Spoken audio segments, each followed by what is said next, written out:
All right, so welcome to everyone who's joining us. And I think we can wait probably one more minute. We'll start at exactly noon. Looks like we have a great list of attendees.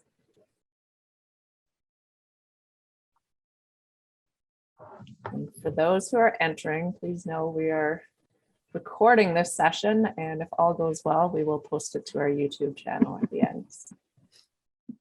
You have to rush off and miss a few minutes. We'll have the recording available.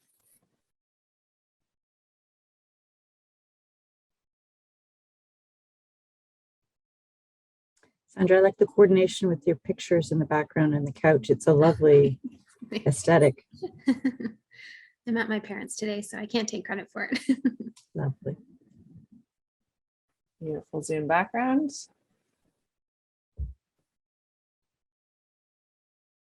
Okay.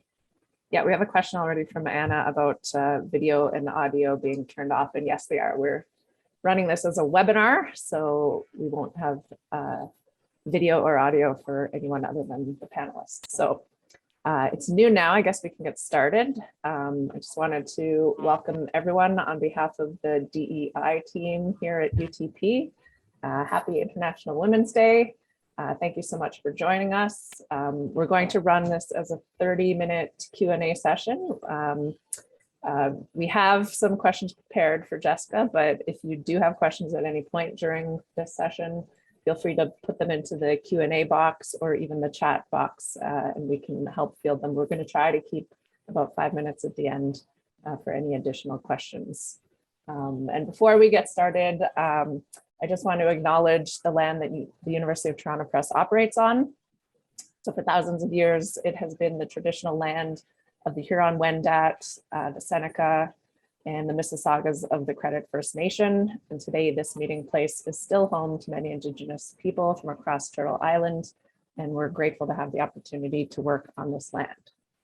Okay, so to start the Q&A with Jessica, I'm going to turn things over to Sandra Shaw, who is the editorial and production manager in our journals division. Okay, Sandra, over to you. Thank you, Anna. So thank you everyone for joining today. I'm very excited to be leading today's Q&A session with UTP CEO Jessica Mosher, and she's the perfect person to speak to on a day like today on International Women's Day. Jessica is a great role model. She has had a successful career in publishing. She's committed to educating and improving the lives of girls and families. Jessica was a founding member of ForGirlSake, which is a nonprofit organization that focuses on improving the lives of girls through education. And Jessica most recently was a board director at the Education Bank, a Toronto-based charity that provides learning resources to children and families in need. So Jessica, thank you so much for joining us today. We're really excited to hear what International Women's Day means to you. Thank you so much, Sandra. I'm honored to be part of it. So the theme for this year's International Women's Day is Break the Bias. And I wondered what you think we could do at UTP to promote a workplace that is unbiased, diverse, equitable, and inclusive. It's a great question, and I know it's a theme I've seen on social media, the Break the Bias and the symbol, and it's fantastic. What's interesting to me is I think it's really the first step in breaking the bias is just recognizing bias. I think the reality is we all have biases, and although we can, I don't know about breaking them, to be honest. A bias is the way that we kind of consolidate information. So I think the most critical piece is saying we do have biases. The thought that we can live in a world without bias, I think, is incorrect. And I think what's happened in the last, I'm quite encouraged over the last 5, 10, 15 years, where I think as a society, we're recognizing more and more what inhibits us when we are not recognizing our own biases. So I think it's critical work that we do as individuals and as a company.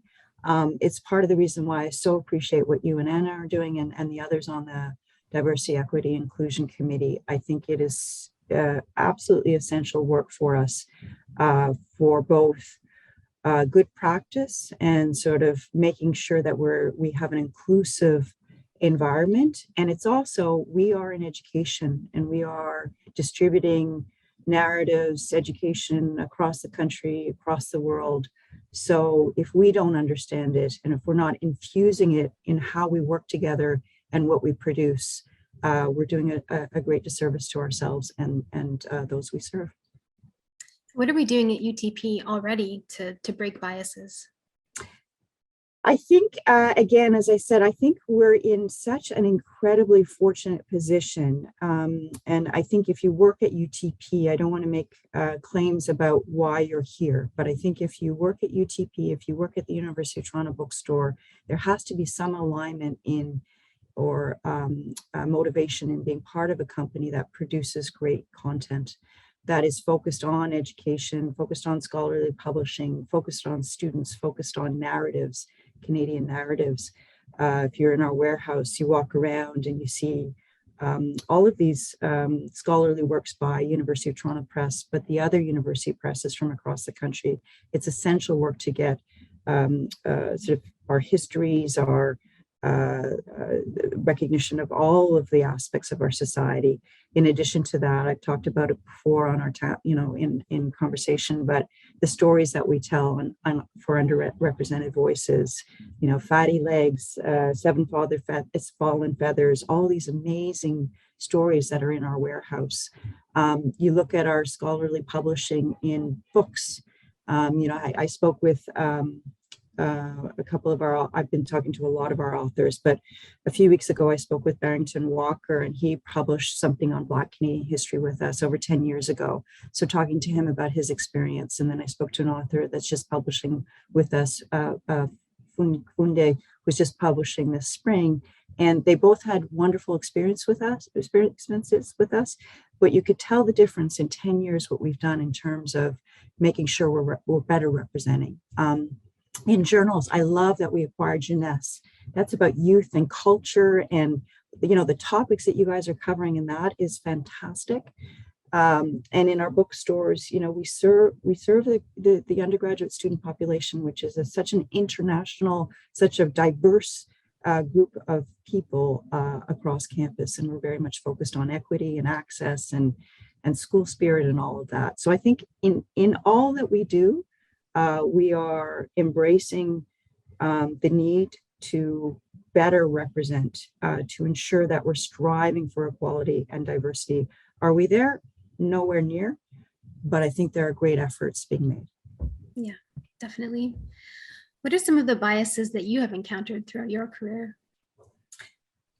Well, first I'll say I am an incredibly fortunate person, very privileged. I fully recognize that. So my experiences have been quite fortunate in many, many ways. That being said, I think early on I recognized my gender did have an effect. And I remember counsel from one of my managers, one of my managers who was a woman, just on how I approach things. And now it would probably seem like a very outdated conversation and maybe one that would offend. But her counsel was, use your humor a little bit more. You might want you can come across a little bit too strong there. And maybe because it was woman to woman, it was something that I could stomach. But I did hear and I did recognize that responses to my point of view were different at times than a male colleague.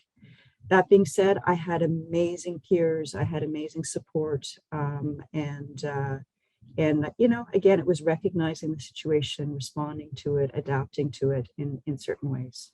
Yeah. Why is International Women's Day important to you? I really wish we didn't have to have International Women's Day. I'll be honest. Every year I think, wow, crazy. We're celebrating half the population of the world today. To me, it just seems,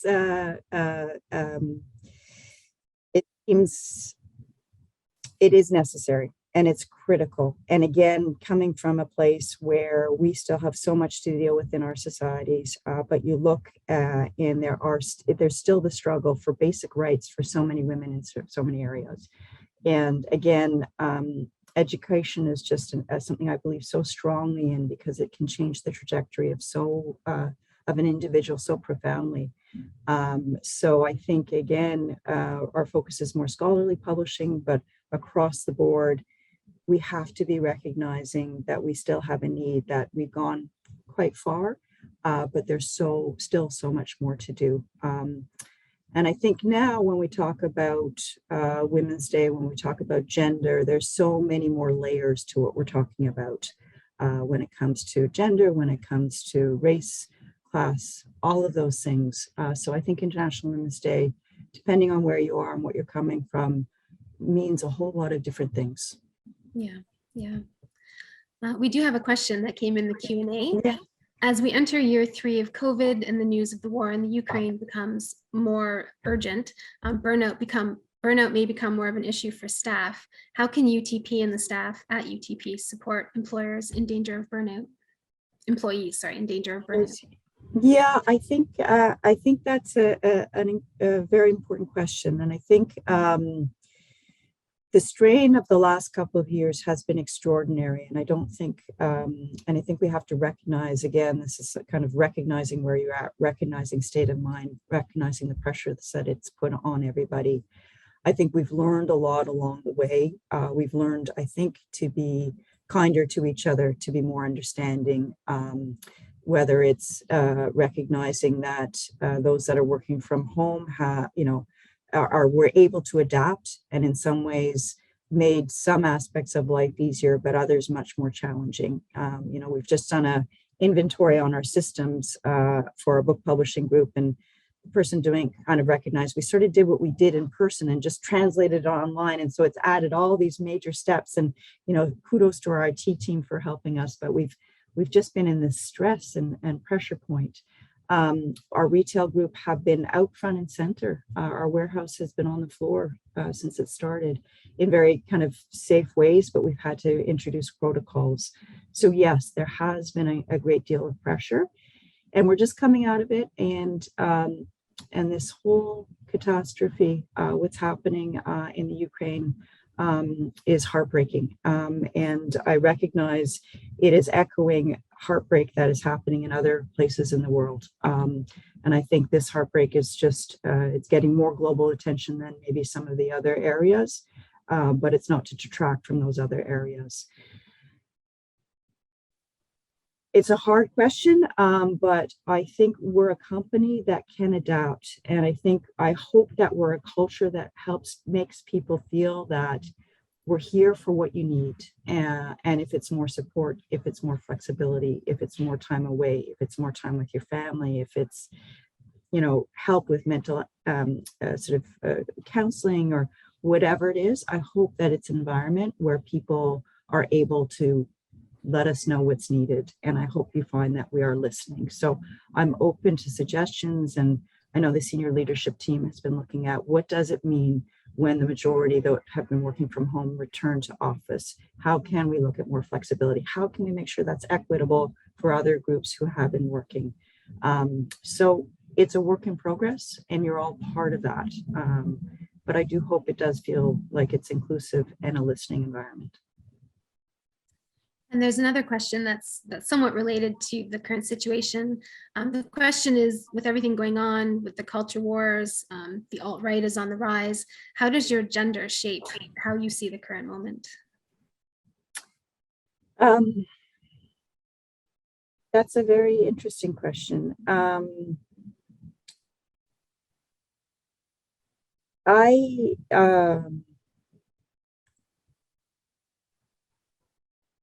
Cedric, can you rephrase the question for me? Because I'm not sure that I'm completely understanding it. So tell me the question again, or rephrase it for me. Given with everything that's happening now with the war going on, there are culture wars that are ongoing, the alt-right is on the rise. How does gender shape how you see our current moment? I think, again, it's kind of recognizing who we are and our biases and where we come from. So I can't see anything except from the point of view of a white heterosexual female living in Canada. So that's my perspective. What I'm seeing is so much dichotomy and so much polarization and what is looking like a very scary world in many, many ways. And I think as an organization and with what we do, it is pointing to even more critical need for us to continue to focus on providing voice to critical issues and informed points of view, and getting that out as widely and making it as accessible as possible, and ensuring that we are giving voice to the importance of education, the importance of informed thinking, the importance of listening to all sides, and recognizing that more needs to be done, that uninformed, quick decisions, anger, desire to go back to ways that for some were glory days, which were actually horrific in a broader context. It's so important that that history and those stories are told and brought to a wider audience. So I don't think I answered that from my gender point of view. I could only answer it from my particular point of view, but I hope that answers the question. Yeah, and I think you're right. Education is so important. That's something you've been involved in outside of UTP, but UTP is, of course, in a great position to move education forward, especially with women and children and groups that may not have access to that education. Absolutely, Yeah. absolutely. Yeah. What advice would you give to women who are beginning their careers in publishing? I think the advice I would give to women would be the same that I would give to young men starting out in our industry as well, in many ways. I think it's really important to embrace as much as you can at the start of your career in terms of opportunities. I think it's really important to be as informed as you can, to take some risks, to fail if you can, and not to be afraid of that. I also think it's critical to form as many relationships as you can, peers, ask for conversations with both your peers, with those that do different roles than you do, build your network. I think, when we talk about biases that I've seen or situations in educational publishing, I think we have a fairly good representation when it comes to gender, not as much in terms of race and experiences that from different points of view. And I think there's work to be done. When the last 10 years or so, I spent a lot of time in the ed tech world. And there it was interesting to me because it felt a little bit like stepping back in time, in that I was often the only woman at the table, or particularly when it came to venture capitals and, that sort of thing. And I remember being at a conference within the last 2 years, and 90% of the speakers were men, and 99% of the people were white. So it did feel a little bit like, wow. And ed tech is sort of cutting edge and looking at the ways of the future. And if we're not representative in that area, that's concerning when you look at the importance of equity and those issues. So sorry, Sandra, I've kind of rambled there. No, what advice would you give to young women, or I Thank guess you. anyone, like you said, starting Thank out their you. career? So yes, and the ed tech thing is interesting to me, because I think a lot of VCs sort of see it as, well, an ed tech company, you just go in, you got a great idea, you're going to get funding. But there you could clearly see the systemic issues around networking and ability to know people and that sort of thing. So I would say to any young person starting out, it's critical to build your peers, to build your networks, to talk to people in different industries, and to really understand the context of where you're at. Use the energy to do that. Use the energy to try different things. Mm-hmm. Curiosity and drive are always the things that I look for, and I think that's critical. Specific to young women, although I think more and more it applies to any sort of person starting out who also wants to look at starting a family. It is it's difficult. Those years when your career is taking off is often when your family is starting, and those pressures are real. And there again, I would say build as strong a network as you can. For those of you raising families, make sure your partner is there alongside of you, whether you're the father or the mother. You have to be in it together, and it's critical that you are able to build that kind of capacity. Yeah. Yeah. And that's great advice. Like you said, not just for women, for anyone, and not just in publishing, for anyone starting in any industry, really. Yeah, absolutely. Yeah. Have you had any female role models, or have you received any great advice from women in your life? I was very fortunate. For one of the large companies I worked for, a global company, the CEO for about 10 or 12 years was a woman named Marjorie Scardino. And so I found her extraordinary in her ability to communicate, in her strategic planning, in her empathy. I thought she was an extraordinary leader. So I was very fortunate. It wasn't everybody's experience, but I did feel like it had an effect on the organization, and I appreciated that. And I felt the change when she left and new leadership came in. More recently, I've had I'm very grateful. About a year ago, I got involved with an organization to support new Canadians, so those new to the country. And I am working or supporting a couple of families who are new to the Toronto area. And both families are led by single mothers who have been through quite a bit. And they are amazing. And they're teaching me from a new perspective, all sorts of interesting things, and understanding better race, class, gender from their point of view. Again, I can only have mine, but I'm learning a lot in the experiences and their resilience and what a lot of folks have to encounter along the way. So to me, they're quite inspirational. Yeah, that's amazing. It sounds like your work in the community has been really rewarding. It has been. It has been. Yeah, Yes. absolutely. Yeah. Are there any books or articles that you would recommend by female authors or about women's history? I think we published some amazing. I was speaking with Franca. I just gone. If Len's on this, he can send it in the chat. But about some of the women's experience in history that we have published at UTP. So we have some amazing. We have a series that really represents well. For me, when I was thank you, Franca. You see it there. Thanks, Len. So I'd recommend when I was talking to Franca, some of the books that she was talking about are now on my nightstand. But and when I was younger doing my undergrad, I read a lot of bell hooks and did a lot in terms of gender studies and the like, all really important works. I have to say, though, in the last couple of years, it was White Fragility and How to Be an Anti-Racist that I found, when you sort of suddenly read a book and you take it away. Yeah. Those two books gave me a couple of things that were quite formative. No More White Women Tears was one of the things that I really took away and I thought was an important lesson for me personally to learn. And again, helped me with certain contexts, looking at the world around us right now.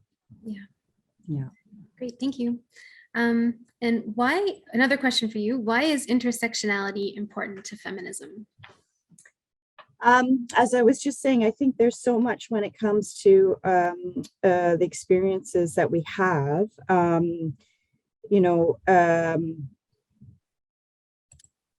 I think there has been a lot in the last 5 or 10 years when it comes to the experiences of women.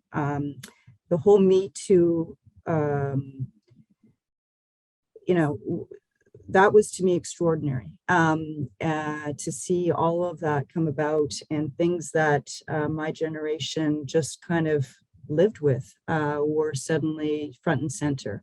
Mm-hmm. And I have a particular theory about that, which probably is not that popular or a little controversial, but when I was younger, I was watching myself and my friends and that. And this is a particular North American experience, but for my generation, the fathers suddenly became so much more involved than what we had been raised with. And I couldn't help thinking to myself, what's going to happen with this generation with so much involvement in terms of fathers and mothers sharing more, having a more equitable place. And I actually personally don't think Me Too could have happened without that. I think there was a recognition that suddenly it was not just about women, it was about men and women recognizing the inequity, the craziness of power. So similarly, I think when it comes to Women's Day, if you have to take the white experience and now interplay it with the realities of others that are not as fortunate, that there's an interconnection now on recognizing, okay, we have to learn from one point of view and now bring it into another experience. So I think when we're looking at issues of gender, we have to consider issues of class and race and the systemic nature of the society that we're living in, and that we need to take learnings from one and bring it to another. And we have to listen. That is critical. And I think you've answered this in a lot of the answers you've given already, but what would you encourage employees at UTP to do to support International Women's Day, to break the bias? I think